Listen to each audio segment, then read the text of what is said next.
Hey there, business builders. Today we're talking with special guest Tarnia Conti about how to create alignment between your sales and marketing teams. We explore building empathy, effectively using CRM systems, and harnessing the customer journey to create alignment across all departments of your business. Well, welcome to the Business Builders Podcast. We are your hosts. I am Brenton Gowland. And I'm Ron Tomlin. And Ron, I'm going to the Flinders Ranges this weekend. So you told me. You're usually the one going away on holidays, but I thought I have to follow in your footsteps. You're always telling me to get a work-life balance, so I thought I would.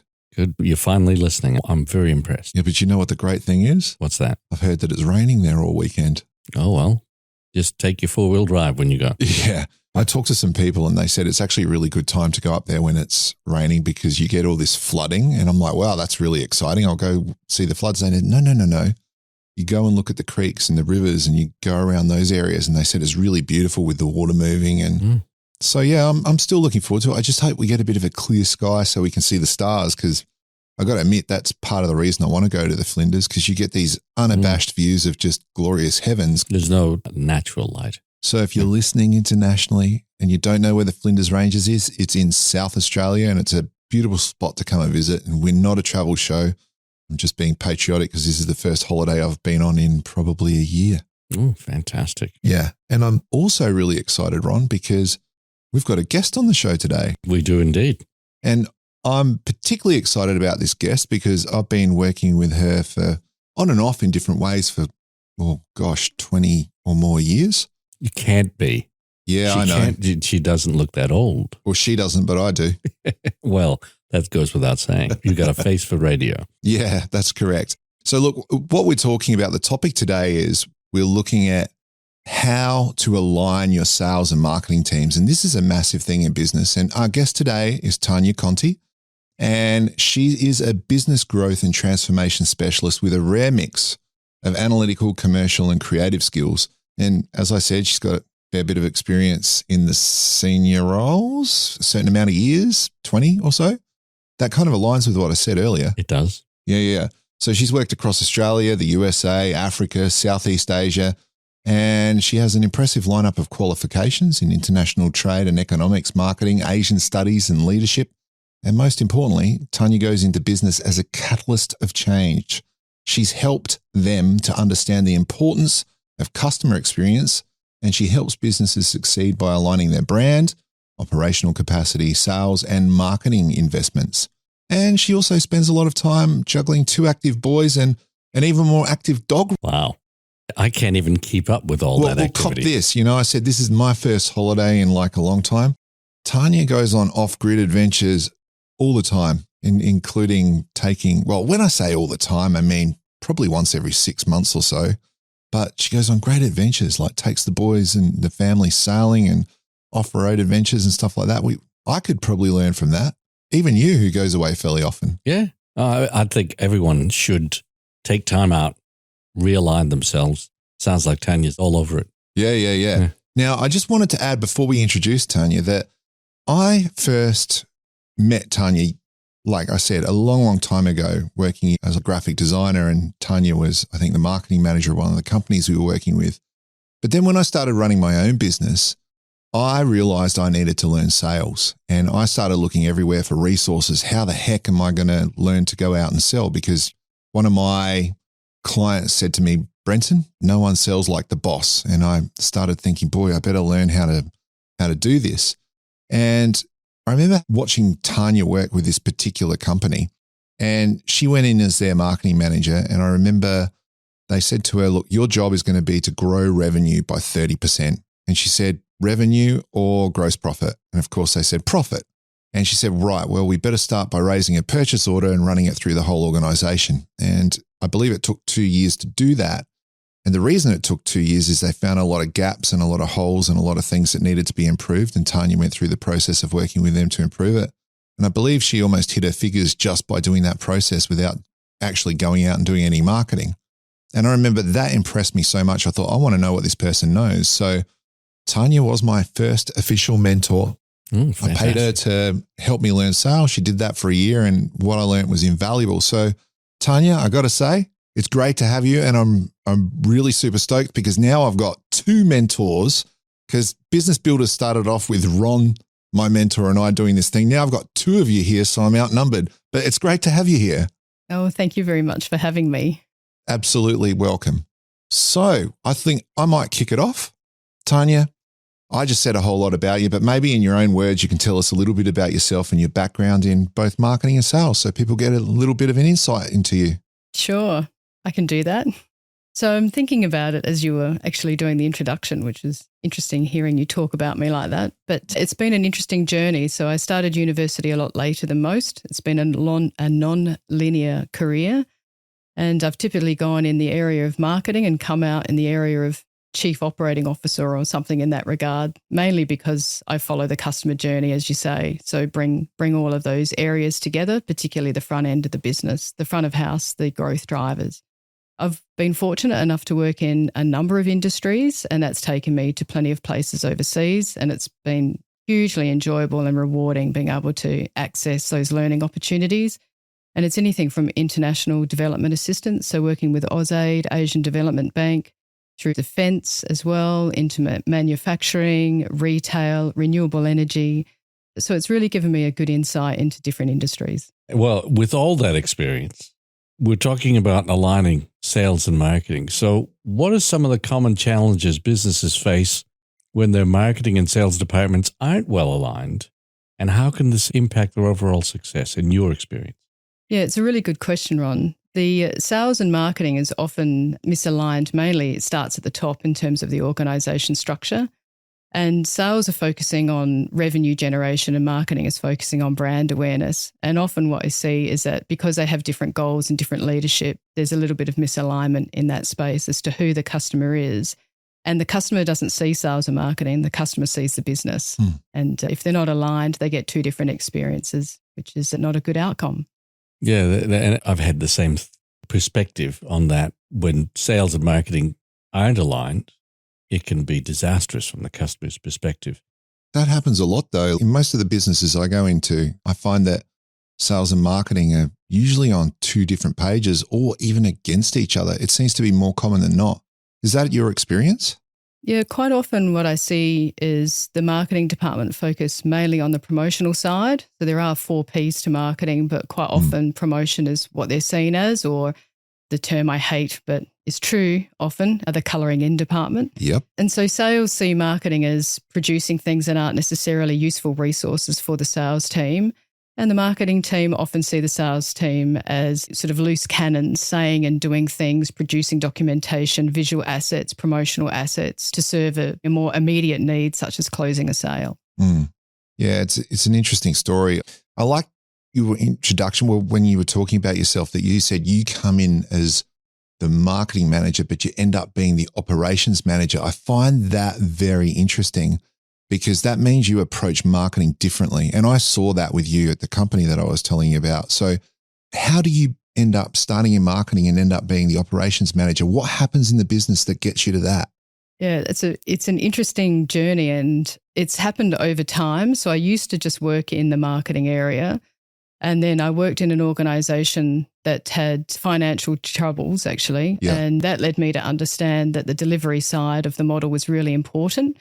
And for want of a better word, if you ring the dinner bell and you bring a bunch of hungry people into the dining room and you've got nothing to serve them, all you've done is just annoyed a whole lot of people.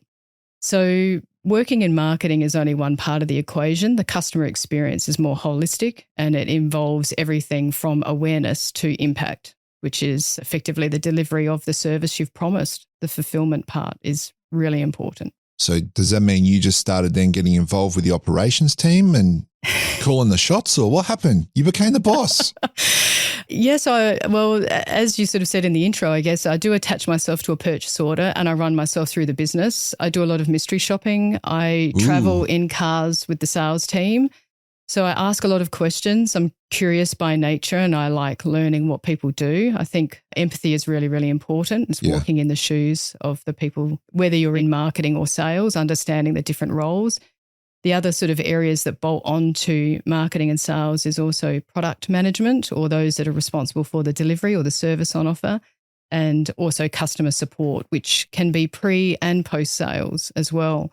So I work across all of those, and by attaching yourself to a purchase order, you actually get a very good understanding of where the roadblocks are in the customer experience. And often that leads me from being front of house to back of house. And the reason is I'm competent in the front of house, but if you, as I said, ring the dinner bell and you've got nothing to serve, then you've actually wasted a lot of money. And everybody knows marketing's expensive and having sales teams are expensive as well. So sales is an extension of marketing, and every overhead could be 150 to 200K a year once all of those costs are on. If you've got 10 of those people, then that's quite a significant investment in the extension of your brand ambassador investment. Yeah, brilliant. So what you're talking about is a strategy for aligning marketing and sales is that customer journey. Everyone understanding that customer journey. Yeah, that's right. So how could businesses accurately measure the return on investment that their integrated marketing and sales efforts make? And why is it important for making informed decisions? Yeah, there's quite a few questions there, and I'm just thinking about how best to structure the answer. The investment in sales and marketing is not only the overheads, it's also the above the line spend. There seems to be a lot of focus placed on where are we spending the marketing money, which is understandably important. But there's also a lot of value and money tied up in the resources and the overhead that an organisation carries.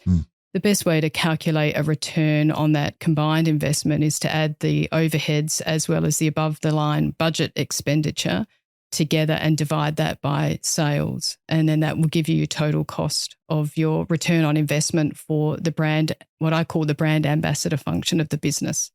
Yeah, we've been talking a lot about this concept of marketing-based assets. The brand being one of those marketing-based assets. People are, in my experience, often reluctant to put money into that. Why is that? Why do management resist the investment in marketing-based assets like a brand? So often it comes down to the skill of the marketer and able to articulate the value of that investment.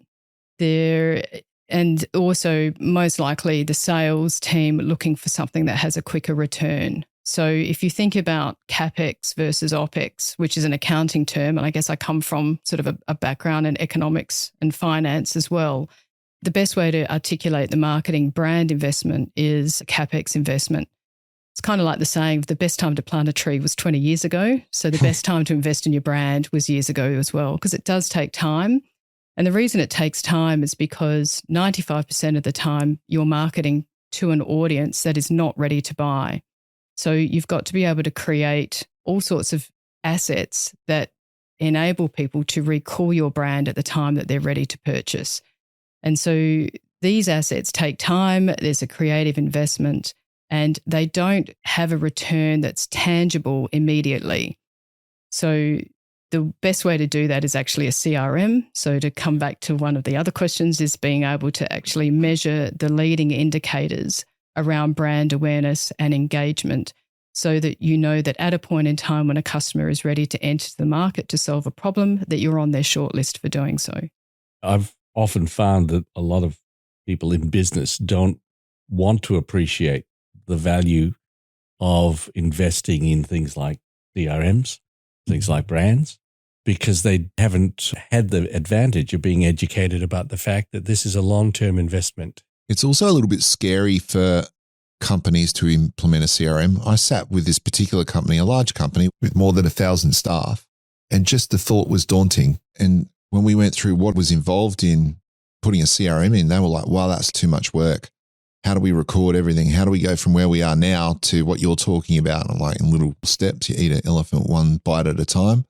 But it can be really daunting for companies. And there's a lot of them around who don't have a CRM. How do you tackle that one? Because I know you're an advocate for CRM because I hear you talking about it a lot. Very quickly, CRM, customer relationship management. I forgot to tell you, we try not to do acronyms. I do acronyms all the time and Ron corrects me constantly. That's very good because that is probably sales and marketing jargon. It is. And if you've got business owners listening, they'll be like, what is that you're talking about? So there are big brands out there, and I don't know whether you mention any of them on this show, like Salesforce or Microsoft Dynamics or HubSpot. And there are other smaller ones as well that are not necessarily tier one, but certainly capable. Effectively, a CRM is a tool that you use to capture interactions that the business has with a customer. And it does it at two levels. One is company to company. So it's my business talking to your business, but then it also drills down to person. So it's me, Tarnia, as a representative of company X talking to you, Brenton, who represents company Y. And what we know is people change jobs as they do. And so you can actually build up relationships. And most businesses have experienced this, where you form a relationship or a good opportunity with an individual, they change businesses and they usually take you with them. And so CRMs enable you to maintain that connection even while people leave the role.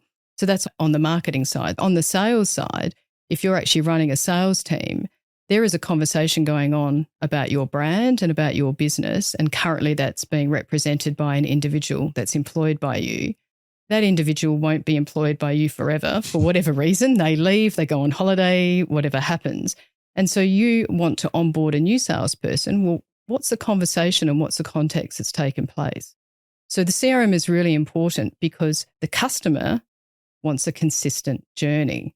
And if any of us have ever had a conversation on a phone call where potentially there's been a complaint or a troubleshooting concern, you tell someone what it is, and then the phone call gets escalated or it transfers to someone else, and then you've got to retell the story.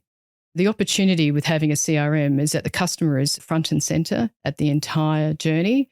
And so the organization works together to deliver a cohesive experience. Fantastic.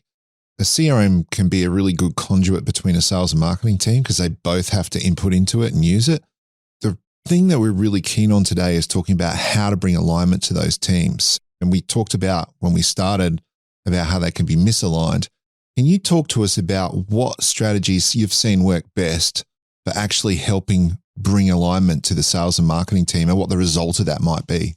Yeah, I like both roles. I love selling and I love marketing. Yeah, great. So it might be a little bit strange. Look, empathy is the key to unlocking the connection between the two. So I create opportunities or engineer opportunities for sales and marketing to actually walk in the shoes of each other. Particularly if I'm working in the marketing area, we'll develop some assets like a PowerPoint deck or a proposal or some pull-up banners or maybe an infographic. And then what we'll do is we'll work with the sales team and we'll test it in a live situation. For example, a corporate event or a home show or something like that, where we can get real live feedback. And so we use these tools and just produce them at a very inexpensive cost, and we work with the sales team. So marketing and sales go together. They take what you call a prototype asset, and then they'll test it and see the real-time feedback. And as a result of that, sales and marketing are working together because they're understanding whether this is actually resonating with the customer who is at the center of this. When we were having our pre-chat today, I was talking about my little theory about if you want people to get to know each other, you get them to do the dishes in the kitchen. Because as long as they're not flicking each other with tea towels, they get to know each other. And even the flicking with tea towels can work to actually building a relationship with people. But it sounds like what you're saying is you get the sales and marketing team working together on different projects, whether it be one you're talking about or some other one where you get the marketing people to go walk a mile in the shoes of the salespeople. But how do you do that in reverse? How do you get the salespeople to walk a mile in the shoes of the marketing people? Well, it's not as easy. And typically, if we go back to CRMs, the sales team often feels the CRM as a threat. Why? Well, I know what they tell me, which is it's a big brother feeling. So it creates an emotion of people are watching me. Don't you know I'm doing my job? Why do I need to have this conversation and then enter the details of the conversation? You know, it duplicates the work effort. So it's a waste of time. It also keeps an eye on them in a different sense because I know that, and I'm going to be controversial here, but a lot of salespeople want to protect their network because it's theirs. I'm working for someone else. I don't want to give them all the details of my network because then I'm giving away my IP, so to speak. Have you come across that? Not directly, but one would argue that if they're employed by an organization, those customers are actually the organization's customer base and that they've engaged the salesperson as a representative for that purpose. I do see that where people obviously hire salespeople because of their connections, but those connections will survive a CRM entry because you can see those connections on LinkedIn. They're not sensitive. I've seen both. I've literally had people tell me what I just told you. My view is that having the CRM in place means you actually get people who are more committed to the business you have the CRM in the first place and you go out looking for salespeople and they know they're coming into a business where they're going to have to use one, it means that they're prepared for it, and it means they're willing to accept it, and it means they're potentially the kind of person you want. So to bring sales and marketing together and have sales look at marketing as an asset and a useful resource, probably one of the best ways to describe it is salespeople usually have a roster or a rotation that they go in market. So typically a face-to-face opportunity with a client could be anywhere between 10 to 12 weeks. So what happens in between that time? What are the opportunities to touch base with a customer and remind them? Remember, we're looking for mental availability here. They're not in market at the moment. So if the only time that they ever actually have exposure to your business or your offer is when a salesperson does a face-to-face visit or a phone call, then that frequency is once a quarter. So if the sales and marketing team work together, there's a bunch of tools that the marketers can use to create really good opportunities for learning, educational resources, invitations to webinars that they can download on demand. And effectively what that does is that creates a connection between the organization and the salesperson's customer and increases the frequency of contact, which can also increase that know, like, and trust journey. Typically when I work with sales teams, I always say the customer hasn't said no. What they've said is not now or not sure. So the art is actually understanding where they are. And if it's not now, then let's just provide good, useful, educational, resourceful tools that they can use until a point when they're ready, which is in the future. And so sales and marketing can work together because most customers, if you're out actually exploring a brand or a product, you're going to a website that's usually run by the marketing team. You're receiving emails that's run by the marketing team. You may download a white paper that's been created by the marketing team. And eventually you may actually click to say, I'd like to talk to someone. At that point, that may be pre-sales or that may actually be an account manager, which is what we're talking about today was the salesperson. But like you're saying, to get salespeople to walk a mile in the shoes of the marketer, those materials, how much input do the sales team have into creating those white papers or those EDMs or those other materials with the team? Well, from my perspective, they're integral to it. They're the first audience. So I'm always a big fan of if you can't sell it internally to your own team, don't try and sell it to anybody else because your internal organization needs to be your biggest advocate of everything you're doing. All of those people are potential brand ambassadors as well. They're going out at barbecues. People are asking them, what do they think of certain things? If they think the place they work for is not good, if they think the products the place they're working for isn't good, then, that's an issue. So the opportunity is to really make sure that the team, the sales and marketing team, and also the product team, so I'm going to extend that a little bit further because the product, if you're selling tangible products, the product team is an extension of your sales and marketing team because you sell products. Yeah. They've all got to be on board. Yep. And when they're working seamlessly, what does that do for the business? When the business agrees that there is one customer and we all serve that customer, then growth is possible because you spend less time fighting and shuffling blame games between trenches and we're all there to serve one customer, which we all recognize who that is. You may define that in different target markets, but effectively we're unified. I like that answer. We talked before about management not necessarily thinking about the long-term marketing objectives and building assets and so on, and the fact that sometimes the marketing department doesn't see the value in the short-term objectives of sales.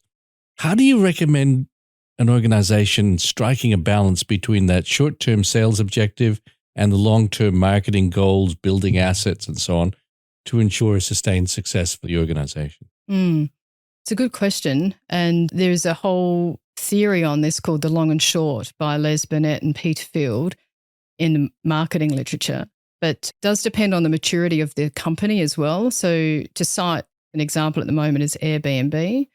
When you're trying to grow a business and it's more of a startup, so more in that growth phase, you usually focus 80% of your marketing investments on transactional. So you're looking at acquisition. And the reason for that is you've got to sell to survive. So your motivation is quite different. So you'll probably pigeonhole 20% to start building that brand asset. And then as the business matures, and the example would be Airbnb now, where they've actually swung the pendulum back, people know who Airbnb are. There are a lot of customers. There's a lot of repeat customers. So therefore, they can actually spend a lot more money on those longer term brand assets. And just before we start getting into the wrap-up questions, you were talking about having one customer before, and I really like that because that means the business is focused. Because we talked about what the sales and marketing teams can both do, right? So empathy, you said, was a real key, i.e. walk a mile in their shoes. But what can the management of a business do to bring the sales and marketing team together? The best organizations I've ever worked for have a unified fight. Like, what's our fight? What do we stand for? And another way to look at it is the founder's mentality. So if you think of a business that's founded by somebody, they are passionate about the product. They've probably invented it. They've had to develop their own marketing materials and they've had to go out and sell it. And so they get real-time feedback from customers, and that is critical. And so the challenge with organizations is that as you actually grow, you structure your departments. So you've got a product department, you've got a sales team, you've got a marketing team, you've got a customer service team. You actually lose sight of the founder's mentality. So one of the key things that I bring is pulling that back together. So tearing down the walls between the product team, they don't always like it because I'm making them go out and talk to customers and shop like customers and observe what customers are doing. The sales team, we need the information in CRM. We're not trying to be Big Brother, but we use it to be your 6 when you're not in front of the customer, which is every 10 weeks out of 12. The marketing team need to be able to build messages and collateral that actually resonate and work. Otherwise, the marketing team get cordoned off and called the colouring in department that doesn't add value, which also frustrates me. And I guess the most important piece of this puzzle is the customer support team, because if we're not getting it right, that's where the buck stops. So I use CRM extensively in customer support because I track all the inquiries that come through into a business, and that becomes a feedback loop for marketing, product and sales around managing expectations. If there's regular concerns about a particular product, there's an opportunity to design that out or improve the operating instructions. And if we're receiving a lot of questions about something, then that means that we've missed something in our customer journey or in our collateral. And so the feedback loop continues, but at the end of the day, the customer is at the center of that. So that actually sounds like a big job, right? Because what I was kind of getting at is, what can the management do? So it might be that management brings in someone like yourself, or management does this or that. But because we're talking to business builders, people who are committed to developing themselves in order to develop their businesses, I can see that founder's mentality is fantastic. I'm dealing with about 2 different companies at the moment that are quite sizable, and they've got exactly that scenario. So if you are running one of those businesses, what do you do to fix that? So probably a quick win, get the sales team to actually use the marketing material or participate in the creation of marketing material and take it for a test drive. It's really, really important. The other thing is the marketing team need to get over themselves and go out there and sell. Because, as I call it, they need to eat their own dog food. That's great. Let's see if this stuff actually really works. Let's see if this food really tastes nice. You've made a very nice can and a very nice logo, but let's go try it. Yeah. The other thing is actually elevate the status of the CRM, take away the brand or the connotation that it's Big Brother. The CRM is the single one tool that connects the business to the customer and the customer to a unified experience from anyone in the business, whether it's accounts, whether it's customer service, sales, tech support, etc. So it gets back to that customer journey and understanding that, and that's a mechanism for doing it. Fantastic. Yeah, if it was hard, I wouldn't be able to do it. Yeah, customers go through a journey. They've never heard of you before. I mean, you could take this podcast as an example. No one's heard of me before. They don't know who I am. At the end of this, they'll have heard of me. Throughout the podcast, they'll then form an opinion about whether they like me or not. So we're now from no to like. And then later on, maybe they want to engage and let's go get a coffee or something like that. In sales, that's a conversion, right? So that's trust. So people go through that in products. They go through that in services. And probably one of the fastest ways to expedite the know, like, trust is a referral, because you don't have to have heard of them. You've gone straight to trust. Because if you've asked a friend what they think, or a trusted person what they think, then if they say, well, go here or buy this, you'll just go and do it. You won't, even if you've never heard of it before, you bypass all of that. But for everyone else, you've got to go through the know, like, trust journey. Yep. I actually talk about know, like, trust a lot. And you know where I got it from? Yourself. Many, many years ago when we did the coaching, it was really interesting because Tarnia would say, you bring the content, I bring the structure. And so I would bring all the bits and pieces I needed to do or deal with, and Tarnia would help me put structure to it. But one of those frameworks was the know, like, trust framework, and I've found it very, very helpful ever since, thinking in those simple terms. But I want to pick up on one other thing.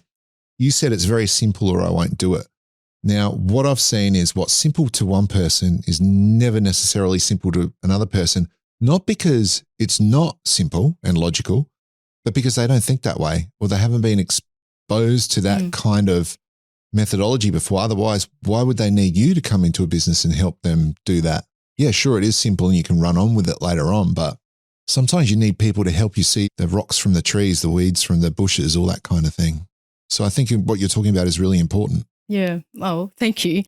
I think because of the fact that I've had all these roles, whether it's been in product management, I've run customer service teams, I've built call scripts, I've run sales and marketing, and then moved into chief operating officer. So then being responsible for the delivery and the profitability of businesses as well. It gives you a really good insight into how all the functions come together to serve the customer. And I think the opportunity really for businesses, particularly those small businesses that are listening to this podcast, is to be able to have everybody showcase what it is that they do and understand their role in that customer journey. Now, everybody's talking about the new technologies, AI, all the new applications. So there are a number of technologies that are around at the moment that are becoming more obvious. How do you envisage these being used in the future of marketing and sales over the next decade or so? And what should we be prepared for? Well, it's interesting because I've already seen some organizations, as part of their onboarding policy for staff, ban the use of AI technology, which may be short-sighted. But I think it's like saying if Excel ruined accounting, no, it didn't. So effectively, AI technology is actually going to deliver and support customer experiences. The use of the marketing automation tools and customer support tools with AI and their natural language processing technologies will deliver great customer experiences. I think we've all had a chat with a chat bot and it misses the mark. And we've all probably been on ChatGPT now or another product, an AI tool, and the question and answer experience is phenomenal. Imagine that in the customer support that you would receive with a business, which is 24/7. And effectively, the value is going to transition from being a knowledge expert to someone who has excellent soft skills and people skills, because computers and robots can't do that. And that's really what connects people. Being the smartest person in the room and regurgitating information can be done by a computer. So what you're saying is that these technologies will form the backbone of the support for people so that they can interact with other people more effectively in the future. Yeah, I think that's actually a really good way of articulating it. I wish I might have to steal that, because you're right. The tech support team, the customer service team, the sales team and the marketing team, a lot of the literature that they write can be automated. And that means that they can actually get out from behind the desks and behind the keyboards and form the real relationships, which is the human connection. Yeah, that's really interesting. So what I'm hearing is that the technology will help us focus on the customer. So I'm also thinking that the manual processes of entering data into a CRM and so forth may become easier. All those things that AI can help us do just so we can focus. Is that the point you're trying to really influence? Yeah. So when I was in sales years ago on the conversation of technology, I used to finish the sales call and jump in the car, put the phone on, I can't remember the product now, but anyway, it would actually transcript. So then I would talk about the meeting that I had, it would transcript it and send it to me as an email so that I could insert that into the file notes of the CRM. So that was 10 years ago. And that technology is obviously massive now and way easier. But the tools actually help people. And if you're not a keyboard warrior or not a fast typer, or you actually hate that sort of thing, then talking to an app, the app will transcribe, it learns your tone, it learns your language, learns your accent, and then it just sends it to you as an email. Yeah, that's fantastic. And there's more of this stuff coming out all the time. Look, when we were talking beforehand for this podcast, we're playing around with a piece of software that we can now edit our podcast like a Word document, which sounds great in theory, and I can see where it's going. It's a little bit of getting used to, but it's going to change everything. Adobe are now bringing exactly the same thing out. I use a bunch of video editing platforms. like DaVinci and Adobe Premiere, they're all bringing out similar editing systems. So from what you're hearing, I would imagine we just encourage people to play with this stuff and experiment. Yeah, I don't see it as the enemy. I think that most of the AI tools are actually there to enable. Yeah, that's great. I like the analogy you used before with Excel and the accountants. To my way of thinking, all these take away the boring stuff and allow you to do more what I call the fun stuff, which is interacting with people. And I think that will continue. So, the Business Builders Podcast, we're all about providing practical advice. And I think you've really given some, but how would you summarize what you've been saying today into 3 key tips for the business people, the business builders that are listening, about what they can take away and do right now to start better aligning their sales and marketing teams? Absolutely. One of them would be build that empathy. So have them walk in each other's shoes. So a few role changeovers would be great. Some ride-alongs, marketing ride-along with the sales team, and the sales team actually involved in using some of the product collateral. The other thing is, if you don't have a CRM, then you better get a CRM. If you have a CRM, you better use your CRM. And everybody needs to understand the customer journey, and it should be on the wall. There's usually a lot of values on the wall, but I would be putting the customer journey on the wall. How do they hear about us? How do they form opinions about us? Everyone in the organization's a brand ambassador. And as they understand that, then they realize they're also part of that customer journey. Yeah, that's fantastic. Yeah, and what I love about what Tarnia just said is it mirrors so much of what we've already talked about in the previous podcasts on marketing. So thank you for the validation. I really love that bit about the customer journey, because a lot of the organizations I work with, we get the values, we get the understanding the customers, we get the personas. We usually have the customer journeys restricted to certain kind of groups so they understand it. But I love that idea of publicizing that everywhere. Getting back to your one customer comment from, I think, halfway through the podcast, that's good. Yeah, well, to put it in context, if there's manufacturers that are listening in on this podcast as well, the customer journey is also the unboxing experience. Ooh. So if you're in a factory, your role is equally important. How you package that product and how it ends up presenting on the shelf creates part of the customer journey. So if you map the customer journey correctly, everyone in the organization can understand their role in creating the perfect customer experience. And if you want to see a good example of that, unbox an iPad or an iPhone. Or go watch a video about it. 'Cause people make careers out of unboxing videos. I kid you not. Yeah. On YouTube, they get paid to do it.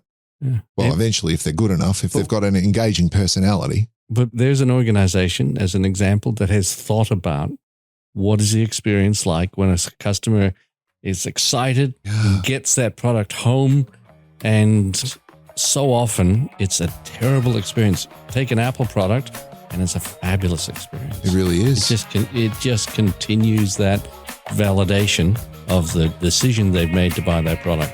It's been thought about. I loved it. Well, today's been really great, Ron. I think we should have Tarnia back. Love to. Would you be interested in coming back? Sure. That's excellent. Well, look, that's all we've got time for today, but we will be back in 2 weeks with a very special guest. We've got a world-leading futurist joining us. And that, of course, is after I've been to the Flinders Ranges. So hopefully I will not get wet. And that's goodbye from me, I reckon. And goodbye from me. Thank you for having me, and I'm signing off now. Excellent. See you, everyone.